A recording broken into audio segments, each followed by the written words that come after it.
They set a trap, framed the questions, and tried to make her slip. But Carrie Underwood's calm, sharp responses turned the whole interview against them. The bright overhead lights beamed down on the glossy stage floor, reflecting off the sleek glass table between two leather chairs. The crowd buzzed with anticipation. Some fans, some skeptics, but all eager to see the next few minutes unfold.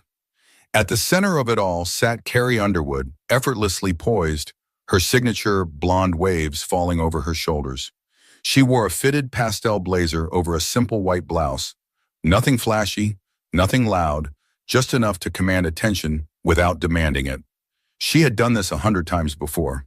A press tour for an album was routine at this point, another stop on the long road of promotion. Sitting across from her was the host of the Midday Exchange, a popular daytime talk show with a reputation for pushing boundaries. The host, a sharp-tongued commentator with a taste for confrontation, leaned forward with a smile that didn't quite reach their eyes. "So, Carrie," the host began, crossing their legs, "congratulations on the new album. I mean, another #1 debut. At this point, it must be second nature for you." Carrie gave a warm laugh, tilting her head slightly. "I wouldn't say that. Every album is its own challenge, its own experience. It never gets old." The audience applauded. It was the kind of response that made Carrie a favorite among country and mainstream audiences alike, humble, relatable, a perfect balance of confidence and grace. The interview started the way these things always did, safe, predictable, a well-rehearsed rhythm. They talked about the inspiration behind the album, the long nights in the studio, the excitement of getting back on the road after months of preparation. But then came the first sign of a shift. "So," the host said, setting down their cue cards, "you've built a career on staying true to country music. Your songs, your image, it's very much about tradition, but country music has a bit of a complicated history, wouldn't you say?" The words hung in the air for a moment, deliberate, measured. Carrie's expression didn't change, but there was a flicker in her eyes. She recognized this game. She had been in the industry long enough to see the traps laid in interviews, the subtle ways questions could be framed to stir controversy. Still, she stayed composed. "I think every genre evolves," she answered smoothly. "Music changes with time, and country's no different. But at its core, country music has always been about storytelling, about real life, real people." The host gave a slow nod, the key that suggested they were waiting for Carrie to say more. When she didn't, they took the opportunity to press forward. "Right, but when we talk about real life," the host continued, "we can't ignore that country music has often been associated with a certain perspective. Some would even say it's exclusionary. Do you think the genre has done enough to address that?" A murmur ran through the audience. Some leaned in, eager for the exchange to heat up. Others shifted in their seats, sensing the tension creeping in. Carrie stayed still, barely blinking.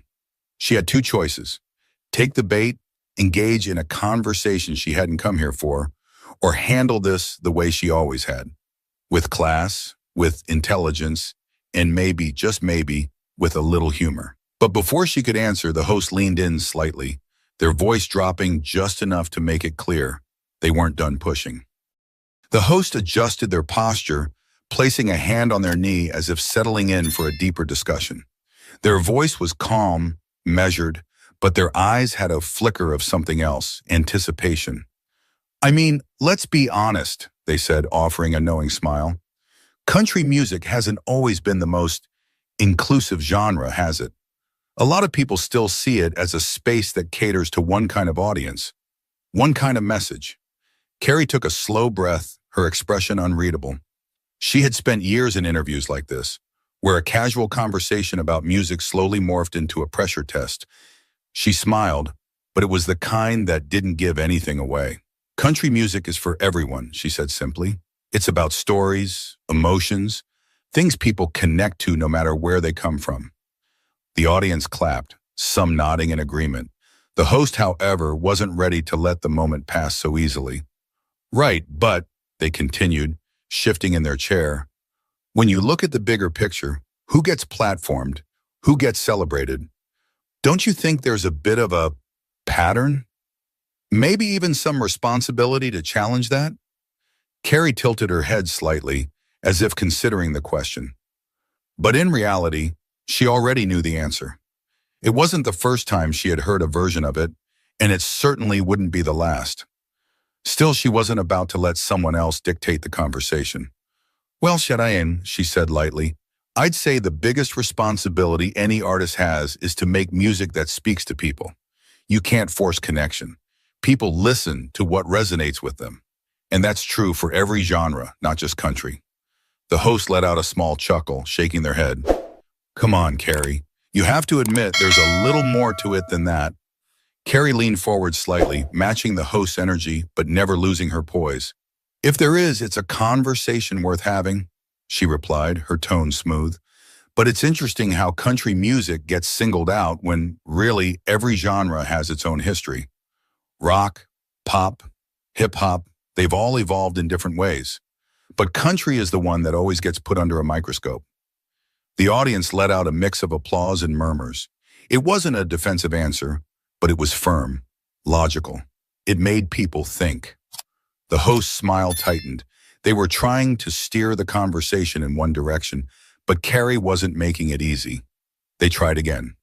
Fair point. But let's talk about something specific. Your song Smoke Break, for example. Some critics felt it glamorized certain working-class struggles instead of addressing them. What do you say to that? Carrie let out a small, amused breath.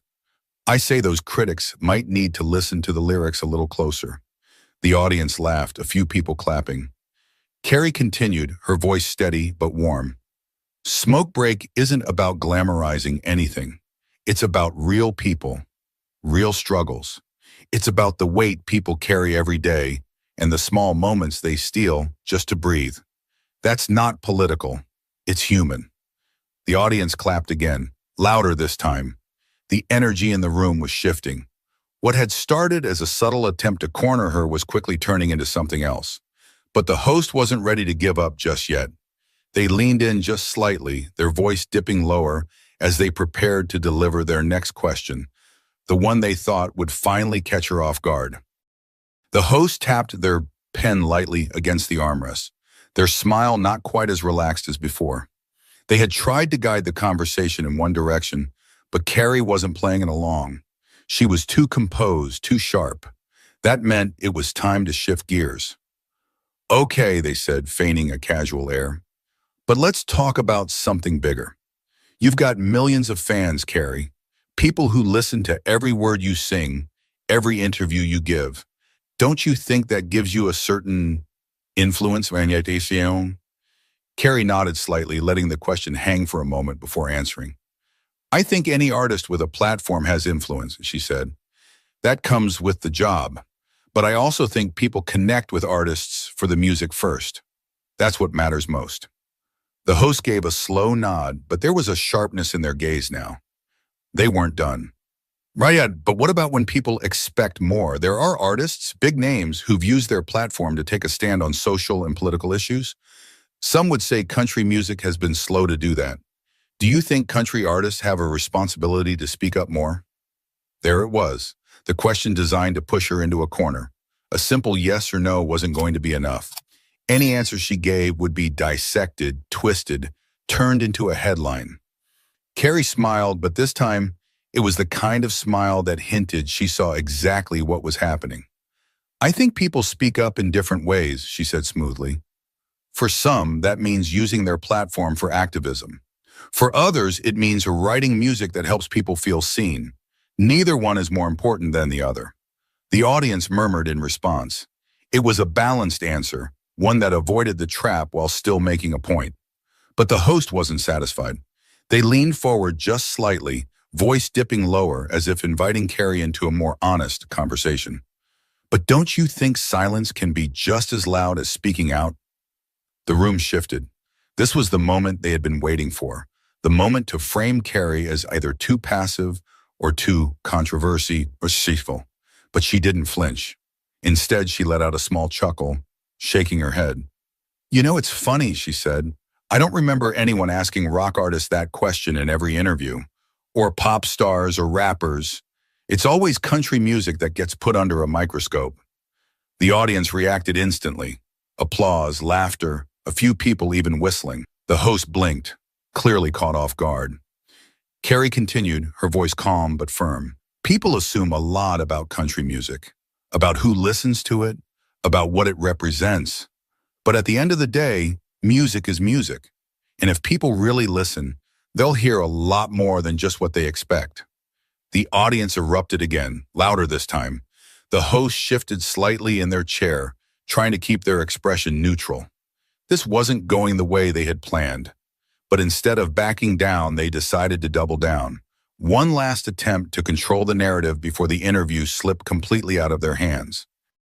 The host straightened slightly, their expression still composed but with a hint of something else. Frustration, maybe. They hadn't expected Carrie to be this smooth, this unshakable. But they weren't done yet. They forced a light chuckle. That's fair, they conceded. But let's be real, Carrie. Country music has historically been seen as, let's just say, aligned with a certain set of values, and some might argue that, in today's world, staying neutral is the same as picking a side. There it was, the final push, a challenge disguised as a question. Carrie took a slow breath, then leaned back in her chair, crossing one leg over the other. She didn't look defensive. She looked comfortable, completely in control. Well, she said, tapping her fingers lightly against the armrest, if staying neutral means focusing on making music that connects with people instead of turning every song into a political statement, then yeah, I guess I've picked a side. The audience roared with laughter and applause. Some stood up, clapping. The energy in the room shifted instantly. Whatever tension had been lingering evaporated, replaced by something different. Excitement, support. The host's smile faltered for half a second before they quickly recovered, adjusting the cards in their lap. But Carrie wasn't done. She continued, her voice as light as ever, but sharp enough to cut through any remaining doubt. You know what I think is funny? She asked, glancing toward the audience. Some people assume that if you are from the South or if you sing country music, they already know everything about you. Like they've got you figured out before you even open your mouth. The audience clapped again, a few people even shouting in agreement. Carrie turned back to the host, her expression still warm, but her words unmistakably pointed. I think people underestimate country music fans. They think they're just one thing, one mindset. But the truth is, country music is for a lot of different people, from a lot of different places. And you know what they all have in common? The host raised an eyebrow, waiting. They just want good music, something that speaks to them, something real, Carrie said simply. They don't need someone telling them what they should think or how they should feel. They can decide that for themselves. The applause was deafening this time. The host opened their mouth, maybe to counter, maybe to pivot, but it didn't matter. The moment had shifted completely out of their hands. A woman in the audience stood up and called out, "That's why we love you, Carrie." Carrie laughed, shaking her head. "I love y'all too." The host, clearly realizing they had lost control of the narrative, let out another forced chuckle. "Well, I have to say, you certainly know how to handle an interview." Carrie flashed a grin. "I've had some practice." The audience erupted again, and for the first time since the interview started, the host seemed at a loss for words. But instead of letting the moment settle, they made one last desperate attempt, an offhand comment that they thought might save face, but it would only make things worse for them. The host adjusted the cuffs of their blazer, forcing a laugh that didn't quite reach their eyes. They could feel the shift in the room. Carrie had taken the reins, and no matter how hard they tried to steer the conversation, she was unshaken. But they weren't ready to walk away without at least attempting to regain some control. With a smirk, they leaned forward slightly. "Well, Carrie, I have to say, you've got a real talent for dodging questions." The audience let out a mix of chuckles and murmurs, but Carrie's expression didn't change. She knew what this was. When words failed, some people resorted to baiting, to framing the other person as evasive, even when they had answered every question with clarity. She let the words hang in the air but just a second, then tilted her head slightly. "Oh, I don't think I've dodged a single one," she said, her voice smooth as ever. "I just think we're having two different conversations." The host's smirk flickered for a brief moment before they masked it with another chuckle. "And what conversation do you think I'm having?" Carrie's eyes sparkled with something subtle, amusement maybe, or just the quiet confidence of someone who had been underestimated one too many times. Well, she said, crossing her arms comfortably, I came here to talk about all my music, about my tour, but I feel like you came here to have a conversation about me. A wave of murmurs rippled through the audience. The host shifted slightly in their seat. Carrie kept her tone light, but her words were deliberate. And that's okay, she added with an easy smile. I just think it's funny how people love to put artists into little boxes.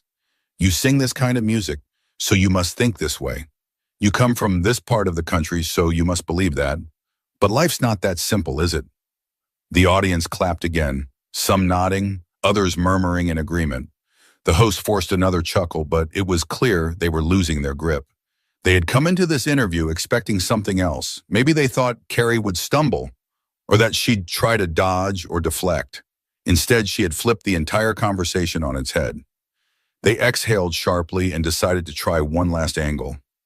Well, the host said, tapping their cue cards together, it's clear you've got strong opinions, even if you don't always say them outright. Carrie let out a small laugh, shaking her head. No, I just believe in letting people think for themselves, and I believe music is supposed to bring people together, not divide them. The crowd erupted again, and this time there was no masking the frustration on the host's face. They forced a tight-lipped smile and glanced at the cameras. Well, Carrie, this has certainly been an interesting conversation. Carrie smiled back. Hasn't it? The host cleared their throat, glancing at the clock as if suddenly realizing they had run out of time. Well, your album Denim and Rhinestones is out now, and your tour kicks off next month. Best of luck with everything. Carrie nodded graciously. Thank you, and thanks for having me. The applause filled the studio as the show cut to commercial, but the tension still lingered in the air. The cameras might have stopped rolling, but the real show was just beginning, because this interview wasn't going to be forgotten anytime soon. And within hours, clips of Carrie's calm, effortless takedown would flood social media, turning this so-called interview into something much bigger. By the time the studio lights dimmed and Carrie stepped off the set, the internet had already taken over. It started with a few tweets, fans reacting in real time, quoting her sharpest comebacks, praising her ability to handle the host without ever losing her composure. But within an hour, it had exploded. Clips of the interview spread like wildfire. One video, titled Carrie Underwood School's Liberal Host Without Breaking a Sweat, racked up over 500,000 views within the first 2 hours. Another, Carrie Underwood Stuns Host with the Perfect Response, trended on YouTube. The comment sections were flooded. She handled that with so much class. No yelling, no arguing, just pure intelligence and grace. This is how you do it.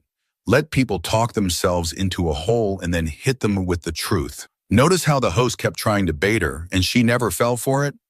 That's how you know she's been in this industry too long to be played. Even mainstream outlets couldn't ignore it. Articles started popping up. Carrie Underwood's talk show interview goes viral. Here's why everyone's talking about it. Carrie Underwood shuts down loaded questions on country music and politics. But the reactions weren't just from fans. Other celebrities weighed in too. A well-known country artist tweeted, Carrie just did what every country singer has wanted to do in an interview. Absolute masterclass. A Hollywood actor known for their outspoken views commented on Instagram, I may not be a country fan, but I respect anyone who can handle themselves like that under pressure. That's how you own a conversation. Even a famous sports commentator chimed in, that wasn't an interview, that was a setup.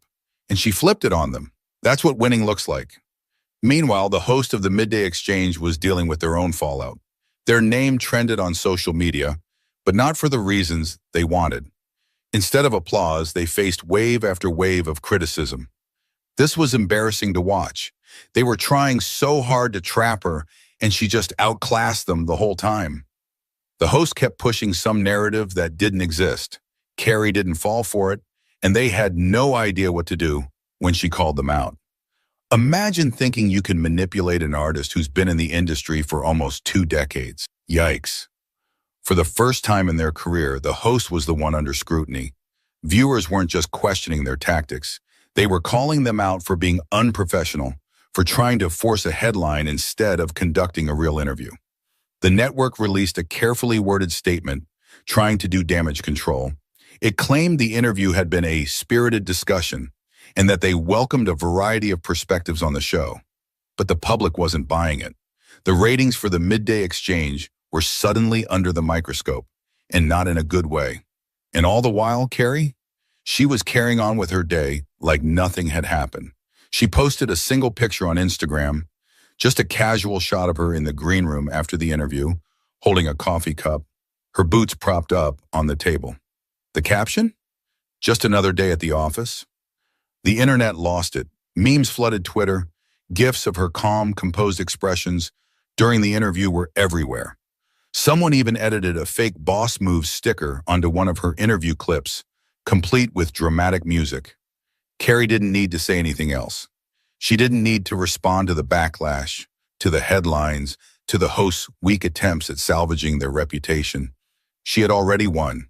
But the real impact of that interview would come later, when it became more than just a viral moment and turned into a conversation that stretched far beyond one talk show. Days passed, but the conversation didn't die down. If anything, it grew. Podcasts picked it apart, breaking down Carrie's every word, the host's every attempt to steer the narrative. TV commentators weighed in, some praising her ability to stay poised under pressure, others attempting to reframe the discussion as a missed opportunity for Carrie to take a stand on bigger issues. But the reality was simple. She already had. Not by shouting, not by arguing, not by turning it into a fight. She had taken a stand by refusing to let someone else define who she was. It was a lesson that resonated far beyond country music, beyond the industry, beyond the usual debates about artists and their responsibilities. People saw themselves in that interview. How many times had someone been put on the spot, expected to defend themselves against an assumption that wasn't even true? How often had someone felt cornered in a conversation, forced to prove they weren't what someone else had already decided they must be? Carrie had shown that there was another way. You don't have to play the game. You don't have to let someone else set the rules. You can stay calm, stay composed, keep control of your own story. And when you do that, when you refuse to be forced into a box, when you remind people that they don't know everything about you just because they think they do, well, that's when you really win. As the dust settled, the midday exchange moved on, shifting focus to new guests, new controversies. The host avoided mentioning the interview altogether, hoping to let the internet's short attention span do its work. But the clip lived on. Months later, it was still circulating. New audiences discovered it, sharing it again with captions like, "This is how you handle a loaded question. Never let someone else tell you who you are. Take notes, because this is how you keep your power." And Carrie, she was back on the road, playing to packed stadiums, doing what she did best. The music spoke for itself. At the end of her set one night, as the final notes of her encore faded and the cheers of the crowd filled the air, she stood at the edge of the stage, looking out over thousands of faces. She smiled, lifted the mic, and left them with just a few words. You don't have to prove yourself to people who already made up their minds about you. Just live your truth. That's enough. And as the audience roared in agreement, she walked off stage, her boots clicking against the floor, her head held high, because she had always known exactly who she was. If you enjoyed this story, make sure to subscribe for more. And remember, never let anyone else tell your story for you.